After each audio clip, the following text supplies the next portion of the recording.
दोस्तों, आज की ये बात मैं बहुत भारी दिल के साथ कर रहा हूँ, क्योंकि जब मुझे इन हकाइक का पता चला तो मेरे पैरों तले से जमीन निकल गई। हम सब नमाज पढ़ते हैं, लेकिन क्या कभी सोचा कि अगर कयामत के दिन अल्लाह फरमा दे कि ऐ मेरे बंदे, तेरा तरीका ही गलत था, तेरी एक भी नमाज कबूल नहीं हुई, तो हमारा बनेगा क्या। आज मैं उन 6 बारीक गलतियों को बेनकाब करूंगा जो हमारे घरों में 90% लोग रोजाना कर रहे हैं, और एक गलती तो ऐसी है जो बरसों की नमाजें बर्बाद कर सकती है।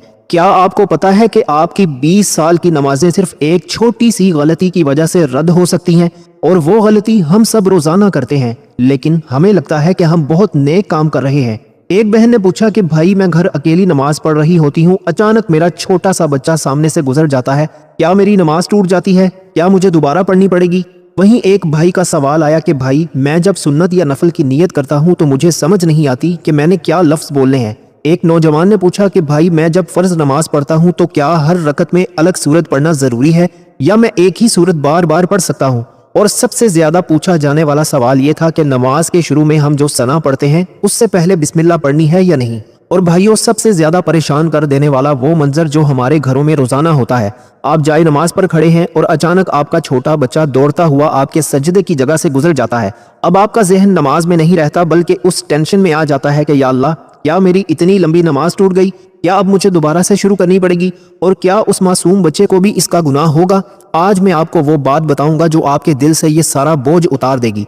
दोस्तों, वीडियो के 5वें हिस्से में मैंने इस बच्चे वाले मसले को ऐसी मिसाल के साथ समझाया है कि फिर कभी आपको किसी से पूछने की जरूरत नहीं पड़ेगी इंशाल्लाह। भाइयों, ये वो छोटे छोटे मसले हैं जो हम रोजाना नमाज में फेस करते हैं, लेकिन शर्म की वजह से किसी से पूछते नहीं हैं। और सच तो ये है कि बहुत से लोगों को पता ही नहीं होता कि उनकी एक छोटी सी गलती की वजह से उनकी पूरी नमाज खराब हो रही है।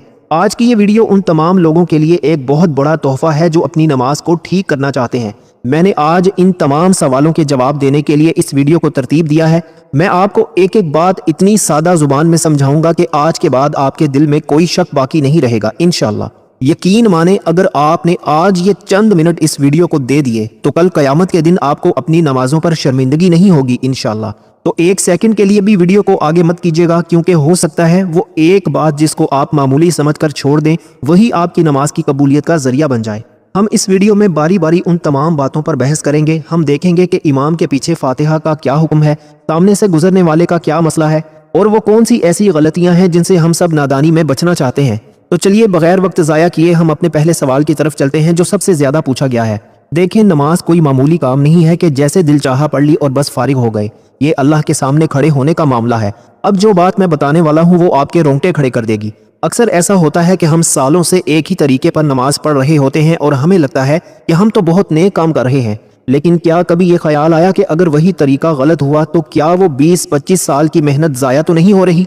आजकल हर बंदा जल्दी में है। हम नमाज में ऐसे सर मारते हैं जैसे कोई बोझ उतार रहे हों, लेकिन उसी जल्दी में हम ऐसी बारीक गलतियां कर जाते हैं जिनका जिक्र मैंने इस वीडियो के खास हिस्सों में किया है। इनमें से एक गलती तो ऐसी है जो अगर हो जाए तो नमाज सिरे से होती ही नहीं, चाहे आप कितनी ही लंबी सूरतें पढ़ लें। मैंने इस वीडियो के बीच में एक ऐसी बात बताई है जिसे सुनकर आप शायद आज रात रो पड़ें कि हाय, मैं अब तक क्या करता रहा। लोग मुझसे कहते हैं कि हमें नमाज में सुकून नहीं मिलता, हमारा जहन इधर उधर भटकता रहता है। इसकी असल वजह इन्हीं छोटे छोटे मसलों का पता ना होना है जो हम अभी डिस्कस करने वाले हैं। जब आपको पता ही नहीं होगा कि आप जो पढ़ रहे हैं वो सही भी है या नहीं, तो दिल कैसे लगेगा। मैंने इस पूरी गुफ्तगू को इस तरह तरतीब दिया है कि एक एक उलझन दूर होती जाएगी। मैं आपको वो निशानी भी बताऊंगा जिससे आपको खुद एहसास हो जाएगा कि आपकी नमाज में कहाँ कमी रह गई है। अगर आप वाकई चाहते हैं कि जब आप सजदे में जाएं तो आपको महसूस हो कि आप अपने रब के करीब हैं, तो बस अब हर बात को पूरे ध्यान से सुनना है। एक भी बात इधर उधर हुई तो हो सकता है आप वही सबसे अहम नुक्ता छोड़ दें जिसकी वजह से आपकी नमाज अब तक अधूरी थी। तो दोस्तों, पहला पॉइंट है फर्ज नमाज में सूरतें पढ़ने का सही तरीका।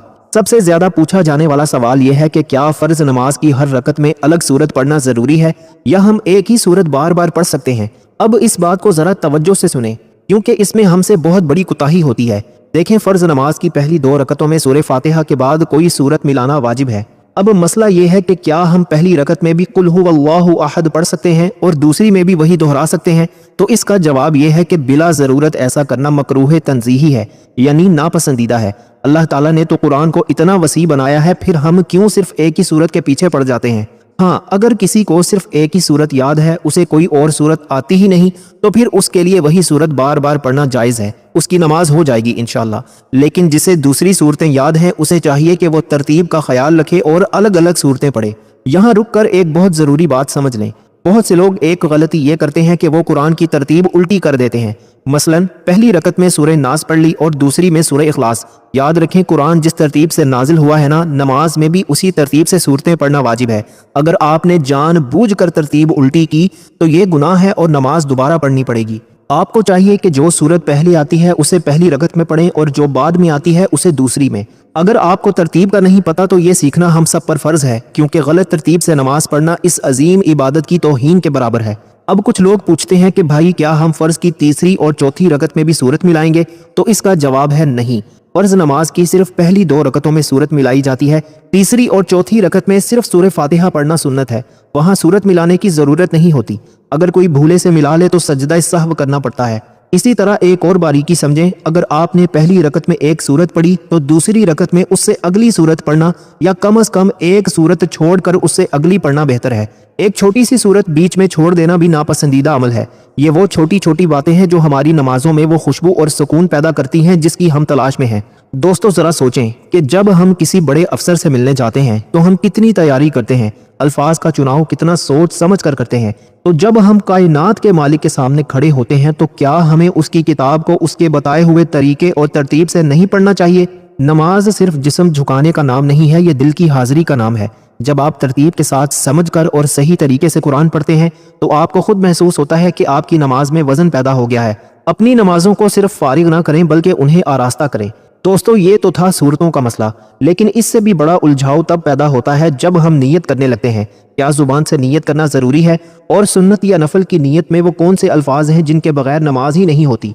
बहुत से लोग नियत के चक्कर में इतने परेशान रहते हैं कि उनकी तकबीर उला निकल जाती है। दोस्तों, अगली बात आपकी ये परेशानी हमेशा के लिए खत्म कर देगी। सूरतों की तरतीब का ये मसला तो आपने समझ लिया, लेकिन याद रखें, नियत के मामले में शैतान हमें इससे भी बड़े वसवसे में डालता है।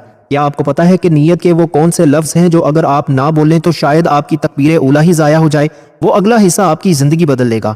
दोस्तों, दूसरा पॉइंट है नियत करने का सही तरीका, जुबान या दिल। दूसरा बड़ा मसला नियत का है, जिसमें हमारे बहुत से भाई और बहनें इतनी ज्यादा परेशान होती हैं कि उनकी नमाज का सुकून ही खत्म हो जाता है। अक्सर पूछा जाता है कि नियत के अल्फाज क्या होने चाहिए, अगर जुबान से नियत ना की तो क्या नमाज हो जाएगी? तो इस बात को बिल्कुल सादा तरीके से समझ लें। दोस्तों, नियत का असल मतलब है दिल का इरादा। आप जाए नमाज पर खड़े हुए, आपके दिल में ये बात मौजूद है कि आप जोहर की नमाज पढ़ रहे हैं या असर की, बस यही नियत है। जुबान से नियत करता हूँ मैं वास्ते अल्लाह ताला के जैसे लंबे चौड़े अल्फाज बोलना शर्त नहीं है। अगर किसी ने जुबान से कुछ नहीं बोला लेकिन उसके दिल में पक्का इरादा है कि वो कौन सी नमाज पढ़ रहा है, तो उसकी नमाज 100% हो जाएगी और उसमें कोई शक वाली बात नहीं है। यहाँ एक बहुत जरूरी बात ज़हन नशीन कर लें जो आपकी जिंदगी आसान कर देगी। बहुत से लोग नियत के अल्फाज जुबान से अदा करने के चक्कर में इतनी देर लगा देते हैं कि इमाम साहब रुकू में चले जाते हैं। याद रखें, जुबान से नियत करना सिर्फ मुस्तहब है, यानी अच्छा है, ताकि दिल हाजिर हो जाए, लेकिन यह फर्ज या वाजिब नहीं है। अगर आपके दिल में इरादा मौजूद है तो आप फौरन अल्लाह अकबर कहकर नमाज शुरू कर सकते हैं। अपने आप को मुश्किल में ना डालें, क्योंकि दीन में आसानी है। जो लोग ये समझते हैं कि जब तक खास अरबी या उर्दू के अल्फाज नहीं बोलेंगे नमाज नहीं होगी, वो गलत फहमी का शिकार हैं। अल्लाह आपके दिल के इरादों को जुबान से ज्यादा बेहतर जानता है। अब जरा एक बारीकी समझें जो अक्सर लोग पूछते हैं कि सुन्नत और नफल की नियत कैसे करें। देखें दोस्तों, फर्ज नमाज में तो ये जरूरी है कि आपके दिल में ये बात हो कि आप कौन से वक्त के फर्ज पढ़ रहे हैं, लेकिन सुन्नत और नफल में मामला और भी सादा है। अगर आप सुन्नतें पढ़ रहे हैं तो सिर्फ इतना इरादा काफी है कि मैं नमाज पढ़ रहा हूँ, चाहे आप जुबान से सुन्नत का लफ्ज कहें या ना कहें, आपकी नमाज हो जाएगी इंशाल्लाह। इसी तरह नफल में भी सिर्फ नमाज का इरादा काफी है। हमारे बुजुर्ग फरमाते हैं कि नियत असल में वो चीज़ है कि अगर कोई आपसे उस वक्त पूछे कि आप क्या कर रहे हो तो आपके पास फौरन जवाब हो कि मैं फुला नमाज पढ़ रहा हूँ, बस इसी को नियत कहते हैं। दोस्तों, हम अक्सर ज़ाहरी चीज़ों में इतना उलझ जाते हैं कि नमाज की रूह को भूल जाते हैं। नियत का मकसद अपने आप को अल्लाह के सामने हाजिर करना है। जब आप जाए नमाज पर खड़े हों तो बजाय इसके कि आप लफ्ज़ों को तरतीब देने में अपना दिमाग लगाएं, आप अपना पूरा ध्यान इस बात पर लगाएं कि आप कायनात के शहंशाह के सामने खड़े होने जा रहे हैं। जितना सादा आपका इरादा होगा उतना ही ज्यादा आपका ध्यान नमाज की तरफ रहेगा। इन छोटे छोटे वसवसों को अपने ऊपर सवार न करें, क्योंकि शैतान यही चाहता है कि वो आपको नियत जैसे मसलों में उलझाकर आपकी नमाज का खुशू और खुजू छीन ले। दोस्तों नीयत तो हो गई। अब जब हम नमाज शुरू करते हैं तो सबसे पहला कलमा सुब्हानक अल्लाहुम्मा यानी सना पढ़ते हैं। लेकिन यहाँ एक ऐसा सवाल है जिसने लाखों लोगों को उलझन में डाला हुआ है। सना से पहले आऊज़ु बिल्लाह और बिस्मिल्लाह पढ़नी है या नहीं, और क्या हर रकत में बिस्मिल्लाह पढ़ना जरूरी है? ये वो नुक्ता है जहाँ बहुत से लोग नादानी में सुन्नत की खिलाफ वर्जी कर जाते हैं। इसकी हकीकत जानकर आपकी नमाज में एक नई सफाई और तरतीब पैदा हो जाएगी। दोस्तों अब आता है पॉइंट नंबर 3, सना, तावुज़ और तस्मिया, आऊज़ु बिल्लाह और बिस्मिल्लाह का सही तरीका। अब हम नमाज के उस हिस्से पर आते हैं जहां से हम अपनी किरात शुरू करते हैं। जैसे ही हम अल्लाहु अकबर कहकर हाथ बांधते हैं तो सबसे पहले सुब्हानक अल्लाहुम्मा यानी सना पढ़ते हैं। अब यहाँ एक बारीक मसला समझ लें। बहुत से लोग सना से पहले ही आऊज़ु बिल्लाह या बिस्मिल्लाह पढ़ लेते हैं, जो कि तरीका नहीं है। सही तरीका यह है कि हाथ बांधने के फौरन बाद आपने पहले सना पढ़नी है। जब सना खत्म हो जाए तो फिर सूरह फातिहा शुरू करने से पहले आऊज़ु बिल्लाहि मिनश शैतानिर रजीम और बिस्मिल्लाहिर रहमानिर रहीम पढ़ना सुन्नत है। यहाँ एक बहुत बड़ी गलती जो हम में से अक्सर लोग करते हैं वो ये है कि हम हर रकत में आऊज़ु बिल्लाह पढ़ते हैं। याद रखें, आऊज़ु बिल्लाह सिर्फ पहली रकत में पढ़ना सुन्नत है, क्योंकि ये तिलावत शुरू करने के लिए होता है। जब आप दूसरी, तीसरी या चौथी रकत के लिए खड़े होंगे तो वहां आपको दोबारा आऊज़ु बिल्लाह पढ़ने की जरूरत नहीं है। वहां सिर्फ बिस्मिल्लाह पढ़कर सूरह फातिहा शुरू करनी है। एक और बात जो आपकी नमाज को संवार देगी वो ये है कि जब आप सूरह फातिहा खत्म करें और उसके बाद कोई और सूरत मिलाने लगें तो क्या उस सूरत से भी पहले बिस्मिल्लाह पढ़नी है? तो भाइयों, मुस्तहब यानी बेहतर यही है कि सूरह फातिहा और सूरत के दरमियान बिस्मिल्लाह पढ़ी जाए। लेकिन अगर कोई नहीं पढ़ता तो उसकी नमाज पर कोई फर्क नहीं पड़ेगा, मगर पढ़ लेना ज्यादा अच्छा है। अब एक और अहम सवाल जो लोग पूछते हैं कि भाई क्या बिस्मिल्लाह ऊंची आवाज में पढ़नी है या आहिस्ता? तो चाहे आप अकेले नमाज पढ़ रहे हों या इमाम के पीछे, आऊज़ु बिल्लाह और बिस्मिल्लाह हमेशा आहिस्ता आवाज में ही पढ़ी जाएगी। ये नमाज के वो छुपे हुए मोती हैं जो इसे खूबसूरत बनाते हैं।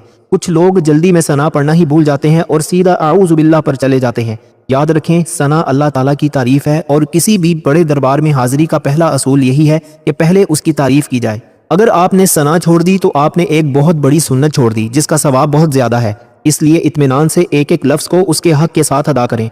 दोस्तों जरा सोचें कि जब हम सना में कहते हैं व तबारक अस्मुका यानी तेरा नाम बड़ी बरकत वाला है, तो क्या हमारा दिल उस बरकत को महसूस कर रहा होता है? हम इतनी जल्दी में ये लफ्ज बोलते हैं कि हमें खुद पता नहीं होता कि हमने क्या कहा है। दोस्तों नमाज को बोझ ना समझें, इसे अपने रब से बात करने का जरिया बनाएं। जब आप तरतीब से पहले अल्लाह ताला की तारीफ करेंगे, सना, फिर शैतान से पनाह मांगेंगे, तावुज़ और फिर अल्लाह के नाम से शुरू करेंगे यानी तस्मिया, तो आपको खुद महसूस होगा कि आपकी नमाज में एक नज़्म ज़ब्त और एक खास नूर आ गया है। सना और बिस्मिल्लाह का मसला तो हल हो गया, लेकिन क्या आपको पता है कि 4 रकत वाली नमाज में कितनी रकतों में सना पढ़नी होती है? क्या सुन्नतों में हर 2 रकत के बाद सना दोबारा पढ़ी जाएगी? यहाँ एक ऐसी फनी गलती होती है जो अक्सर पढ़े लिखे लोग भी कर जाते हैं। इसके साथ साथ हम उस मसले पर भी बात करेंगे कि अगर आप नमाज पढ़ रहे हों और कोई बच्चा सामने से गुजर जाए तो क्या होगा। अगला हिस्सा आपके लिए बहुत से नए इंकशाफात लेकर आने वाला है। दोस्तों सना का ये राज जानकर आपकी नमाज में नूर तो आ जाएगा, लेकिन क्या आपको मालूम है कि 4 रकत वाली नमाज में एक ऐसा मोड़ आता है जहां सना पढ़ना वाजिब हो जाता है और हम उसे छोड़ देते हैं। अगर आप सुन्नते गैर मौक़दा पढ़ रहे हैं तो ये अगली बात आपके लिए वार्निंग भी है और रहनुमाई भी। पॉइंट नंबर 4 है 4 रकत वाली नमाज में कितनी बार सना पढ़नी चाहिए। दोस्तों अब हम एक ऐसी बारीकी की तरफ आ रहे हैं जहां अच्छे भले पढ़े लिखे लोग भी चक्कर खा जाते हैं। सवाल यह है कि जब हम 4 रकत वाली नमाज पढ़ते हैं तो क्या सुब्हानक अल्लाहुम्मा यानी सना सिर्फ पहली रकत में पढ़नी है या किसी और रकत में भी इसकी जरूरत पड़ती है? इसका जवाब नमाज की किस्म पर है और यही वो जगह है जहां आपने गौर से सुनना है। अगर आप जोहर के 4 फर्ज पढ़ रहे हैं तो सना सिर्फ और सिर्फ पहली रकत में ही पढ़ी जाएगी। दूसरी, तीसरी या चौथी रकत के शुरू में सना नहीं पढ़ी जाती। लेकिन यहाँ एक बहुत बड़ा लेकिन आता है और वो आता है सुन्नते गैर मौक़दा और नफल नमाजों में। भाइयों जरा ध्यान दीजिएगा, अगर आप असर की 4 सुन्नतें या इशा की पहली 4 सुन्नतें पढ़ रहे हैं जो सुन्नतें गैर मौक़दा कहलाती हैं, तो इनमें एक अलग कानून है। इन नमाजों में जब आप 2 रकतें पूरी करके अत्तहियात में बैठते हैं और फिर तीसरी रकत के लिए खड़े होते हैं तो वहां आपने दोबारा सना सुब्हानक अल्लाहुम्मा से नमाज शुरू करनी है और आऊज़ु बिल्लाह भी पढ़नी है। ये वो पॉइंट है जहां 90% लोग गलती करते हैं। वो सुन्नते गैर मौक़दा को भी फर्ज की तरह पढ़ते हैं और तीसरी रकत में सना छोड़ देते हैं। याद रखें, नफल नमाज और सुन्नते गैर मौक़दा की हर 2 रकत एक अलग नमाज की तरह होती है, इसलिए वहां तीसरी रकत में दोबारा सना पढ़ना सुन्नत है। अब कुछ लोग पूछेंगे कि भाई हमें कैसे पता चलेगा कि कौन सी सुन्नत में सना पढ़नी है और कौन सी में नहीं? तो इसका बहुत आसान सा हल है। जोहर की पहली 4 सुन्नतें सुन्नते मौक़दा हैं, इनमें आपने तीसरी रकत में सना नहीं पढ़नी। लेकिन असर और इशा की पहली 4 सुन्नतें और इसके अलावा आप जितने भी नफल पढ़ें उनकी तीसरी रकत में सना पढ़ना ज्यादा बेहतर और सुन्नत के करीब है। اس کی وجہ یہ ہے کہ نفل نماز میں ہر 2 رکعت کو ایک مستقل نماز کا درجہ دیا گیا ہے۔ جب ہم اس باریکی کا خیال رکھتے ہیں تو ہم اپنی نماز کو ان کوتاہیوں سے پاک کر لیتے ہیں جو عام طور پر لوگوں کو معلوم ہی نہیں ہوتی۔ دین سیکھنے کا نام ہی یہی ہے کہ ہم اپنی عبادت کو اس کے اصل طریقے کے مطابق ڈھال لیں۔ دوستو، ہو سکتا ہے آپ کو لگ رہا ہو کہ یہ بہت چھوٹی سی بات ہے، لیکن یاد رکھیں اللہ کے ہاں ہر عمل کی قیمت اس کی ترتیب اور صحیح طریقے سے ہوتی ہے۔ ہم نماز اس لیے نہیں پڑھتے کہ بس کھانا پوری کر دیں، بلکہ ہم اس لیے پڑھتے ہیں کہ وہ بارگاہ الہی میں قبول ہو جائے۔ جب آپ ان باریکیوں کا خیال رکھ کر نماز پڑھیں گے تو آپ کو خود محسوس ہوگا کہ آپ کی نماز میں وہ کوالٹی آ گئی ہے جو پہلے نہیں تھی۔ آپ کا دھیان ادھر ادھر نہیں بھٹکے گا، کیونکہ آپ کا دماغ اس فکر میں ہوگا کہ اب مجھے ثنا پڑھنی ہے یا نہیں۔ یہی وہ فکری نماز ہے جو انسان کو برائیوں سے روکتی ہے۔ دوستو، نماز کی ان اندرونی باریکیوں کے بعد اب ہم اس مسئلے پر آتے ہیں جو ہر گھر کا مسئلہ ہے۔ آپ نماز پڑھ رہے ہیں، آپ کا چھوٹا بچہ سامنے سے گزر جاتا ہے یا کوئی بڑا بندہ سامنے سے نکل جاتا ہے، تو کیا آپ کی نماز ٹوٹ گئی؟ کیا آپ کو دوبارہ نماز پڑھنی پڑے گی؟ اور وہ کون سی حد ہے جہاں سے گزرنے پر گناہ ہوتا ہے اور کہاں سے گزرنے پر گناہ نہیں ہوتا؟ یہ وہ معلومات ہے جو آپ کو بہت سی پریشانیوں اور وسوسوں سے بچا لے گی۔ تو جڑے رہیے گا، کیونکہ اگلا حصہ بہت ہی عملی اور اہم ہے۔ اب ہم اس مسئلے کی طرف جا رہے ہیں جس نے ماؤں بہنوں کو سب سے زیادہ ٹینشن میں ڈالا ہوا ہے۔ وہ منظر یاد کریں جب آپ سجدے میں ہوں اور بچہ سامنے سے گزر جائے۔ اب جو بات میں بتانے والا ہوں وہ شاید آپ کو حیران کر دے گی، لیکن آپ کے برسوں کا وہم جڑ سے ختم کر دے گی۔ اس مثال کو غور سے سنیں۔ پوائنٹ نمبر 5 ہے نمازی کے سامنے سے گزرنے کا مسئلہ۔ کیا نماز ٹوٹ جاتی ہے؟ دوستو، اب اس سوال کی باری آتی ہے جو تقریباً ہر دوسرے بندے کے ذہن میں ہوتا ہے۔ تصور کریں کہ آپ بڑے خشوع اور خضوع سے نماز پڑھ رہے ہیں۔ اچانک آپ کا چھوٹا بچہ سامنے سے دوڑتا ہوا گزر جاتا ہے، یا کوئی بڑا بندہ نادانی میں آپ کے آگے سے نکل جاتا ہے۔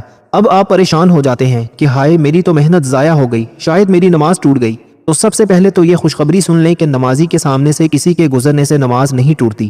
جی ہاں، آپ کی نماز قائم رہتی ہے، آپ اسے جاری رکھ سکتے ہیں اور اسے توڑ کر دوبارہ پڑھنے کی بالکل ضرورت نہیں ہے۔ لیکن یہاں ایک بہت بڑی وارننگ ہے جسے سننا آپ کے لیے ضروری ہے، کیونکہ اس میں گزرنے والے کے لیے بہت سخت حکم ہے۔ بھائیو، اگرچہ نماز نہیں ٹوٹتی، لیکن نمازی کے سامنے سے جان بوجھ کر گزرنا بہت بڑا گناہ ہے۔ حدیث مبارکہ میں آتا ہے کہ اگر گزرنے والے کو پتہ چل جائے کہ اس کا کتنا بڑا گناہ ہے تو وہ آگے سے گزرنے کی بجائے 40 سال تک وہیں کھڑا رہنے کو ترجیح دیتا۔ اب سوال یہ ہے کہ کتنا فاصلہ ہونا چاہیے؟ اگر آپ کسی بڑے ہال یا مسجد میں ہیں تو آپ کے سجدے کی جگہ سے 2-3 صفیں آگے سے کوئی گزر جائے تو کوئی حرج نہیں، لیکن اگر آپ کسی چھوٹے کمرے میں ہیں تو دیوار تک آپ کے سامنے سے گزرنا منع ہے۔ اس کا حل یہ ہے کہ اگر آپ کو ڈر ہو کہ کوئی گزر سکتا ہے تو اپنے سامنے کوئی سترہ جیسے کرسی، تکیہ یا کوئی اونچی چیز رکھ دیں تاکہ لوگ اس کے پیچھے سے آرام سے گزر سکیں اور آپ کی نماز میں بھی خلل نہ پڑے۔ میری وہ بہنیں جو گھر میں نماز پڑھتی ہیں وہ اکثر پوچھتی ہیں کہ بھائی، بچہ تو چھوٹا ہے، اسے تو سمجھ نہیں ہے، کیا اس کے گزرنے سے بھی گناہ ہوگا؟ تو یاد رکھیں، چھوٹے بچے کو گناہ نہیں ہوتا، لیکن ہمیں چاہیے کہ ہم ایسی جگہ نماز پڑھیں جہاں بچوں کا راستہ نہ ہو یا سامنے کوئی رکاوٹ رکھ دیں۔ ایک اور باریکی یہ ہے کہ اگر کوئی گزر رہا ہو تو آپ اسے روکنے کی بجائے سبحان اللہ کہہ سکتے ہیں یا ہاتھ کے اشارے سے منع کر سکتے ہیں، لیکن نماز کے دوران اسے زور سے دھکا دینا یا زبان سے کچھ بولنا جائز نہیں ہے۔ ہمارا مقصد اپنی نماز کو بھی بچانا ہے اور دوسرے بندے کو گناہ سے بھی بچانا ہے۔ اللہ نے دین میں اتنی وسعت رکھی ہے کہ وہ آپ کی مجبوری کو جانتا ہے، اس لیے کسی وہم میں پڑنے کی ضرورت نہیں ہے۔ دوستو، یہ باتیں میں اس لیے تفصیل سے بتا رہا ہوں تاکہ آپ کے دل سے وہ بوجھ اتر جائے جو برسوں سے آپ کو پریشان کر رہا تھا۔ ہم میں سے بہت سے لوگ ایسے ہیں جو صرف اس لیے دوبارہ نماز پڑھتے تھے کیونکہ بچہ سامنے سے گزر گیا تھا۔ نماز اللہ اور بندے کا تعلق ہے، اور یہ تعلق اتنا کمزور نہیں ہے کہ کسی کے گزرنے سے ٹوٹ جائے۔ ہاں، ادب کا تقاضا یہ ہے کہ ہم پوری کوشش کریں کہ ایسی جگہ کھڑے ہوں جہاں کسی کے لیے راستہ نہ رکے۔ جب ہم دوسروں کا خیال رکھتے ہیں تو اللہ ہماری عبادت میں اور زیادہ سکون پیدا کر دیتا ہے۔ دوستو، سامنے سے گزرنے کا مسئلہ تو حل ہو گیا، لیکن اب جو آخری پوائنٹ آ رہا ہے وہ اس ویڈیو کا سب سے بڑا دھماکہ ہے۔ کیا امام کے پیچھے تیسری اور چوتھی رکعت میں سورہ فاتحہ پڑھنی چاہیے یا خاموش رہنا چاہیے؟ یہ وہ مسئلہ ہے جس پر مسجدوں میں بحث ہوتی ہے اور لوگ آپس میں الجھ پڑتے ہیں۔ اس کی وہ حقیقت جو آپ کو کوئی نہیں بتاتا وہ اب میں آپ کے سامنے رکھوں گا تاکہ آپ کا ہر شک ختم ہو جائے۔ اب یہاں ایک ایسی فنی غلطی ہوتی ہے جو آپ کے پورے سجدے کا سکون چھین سکتی ہے۔ اس آخری پوائنٹ کو مس کرنا آپ کی پوری ویڈیو کا نقصان ہوگا۔ پوائنٹ نمبر 6 ہے امام کے پیچھے تیسری اور چوتھی رکعت میں سورہ فاتحہ کا حکم۔ دوستو، اب ہم اس ویڈیو کے آخری اور سب سے اہم مسئلے پر آ گئے ہیں جس پر اکثر بحث ہوتی ہے کہ کیا ہمیں امام کے پیچھے سورہ فاتحہ پڑھنی چاہیے، خاص طور پر جب امام صاحب خاموش ہوں، یعنی ظہر اور عصر کی نماز ہو یا مغرب، عشاء اور فجر کی تیسری اور چوتھی رکعت ہو۔ اس بات کو بہت سکون سے سمجھ لیں۔ فقہ حنفی کے مطابق امام کے پیچھے چاہے کوئی بھی نماز ہو، مقتدی پیچھے نماز پڑھنے والے کو سورہ فاتحہ یا کوئی بھی سورت پڑھنے کی ضرورت نہیں ہے۔ قرآن پاک کا صاف حکم ہے کہ جب قرآن پڑھا جائے تو اسے غور سے سنو اور خاموش رہو۔ جب امام صاحب تلاوت کر رہے ہیں یا خاموشی سے کھڑے ہیں وہ آپ کی طرف سے قائم مقام ہے، یعنی ان کا پڑھنا آپ کا ہی پڑھنا شمار ہوتا ہے۔ یہاں بہت سے لوگ یہ سوال کرتے ہیں کہ اگر ہم خاموش کھڑے رہیں گے تو ہمارا ذہن بھٹکے گا، کیا کچھ نہ پڑھنا بے ادبی نہیں؟ میرے بھائیوں، امام کے پیچھے خاموش کھڑا رہنا بے ادبی نہیں بلکہ یہ تو ادب کا اعلیٰ درجہ ہے۔ آپ وہاں اپنے رب کے سامنے ایک عاجز غلام کی طرح کھڑے ہیں جو اپنے امام کی پیروی کر رہا ہے۔ آپ کا خاموش رہنا ہی آپ کی نماز کی خوبصورتی ہے۔ اگر آپ پیچھے اپنی الگ تلاوت شروع کر دیں گے تو پھر امام کا مقصد ہی ختم ہو جائے گا۔ اس لیے چاہے وہ ظہر کی نماز ہو یا عشاء کی وہ آخری 2 رکعتیں، آپ نے خاموشی سے کھڑے رہنا ہے اور اپنا پورا دھیان اللہ کی طرف رکھنا ہے۔ کچھ لوگ وسوسے کا شکار ہو کر آہستہ آواز میں فاتحہ پڑھنا شروع کر دیتے ہیں۔ یاد رکھیں، سنت طریقہ یہی ہے کہ امام کے پیچھے مقتدی قرات نہیں کرے گا۔ جب امام صاحب سمیع اللہ لمن حمیدہ کہیں گے تب آپ نے ربنا لک الحمد کہنا ہے اور التحیات میں تشہد پڑھنا ہے، لیکن کھڑے ہونے کی حالت میں آپ کی زبان خاموش ہونی چاہیے۔ یہ وہ ترتیب ہے جو ہمیں بتاتی ہے کہ اسلام میں نظم و ضبط کتنا ضروری ہے۔ جب ایک بار آپ کا دل اس بات پر ٹھہر جائے گا کہ آپ کی طرف سے آپ کا امام ذمہ داری پوری کر رہا ہے تو آپ کی نماز میں وہ سکون آ جائے گا جس کی کمی ہم سب محسوس کرتے ہیں۔ آپ کو پھر یہ فکر نہیں ہوگی کہ میں نے فاتحہ پڑھی یا نہیں، بلکہ آپ صرف اس احساس میں ہوں گے کہ میں اپنے رب کے حضور حاضر ہوں۔ میرے پیارے بھائیوں اور میری پیاری بہنوں، آج ہم نے ان 6 بڑے مسئلوں کو سمجھا جو ہماری روزانہ کی نمازوں کا حصہ ہیں۔ میری کوشش تھی کہ میں آپ تک وہ بات پہنچاؤں جو 100% سچی اور مستند ہو۔ اگر آج کی ان باتوں سے آپ کے ذہن کی کوئی الجھن دور ہوئی ہے تو اللہ کا شکر ادا کریں۔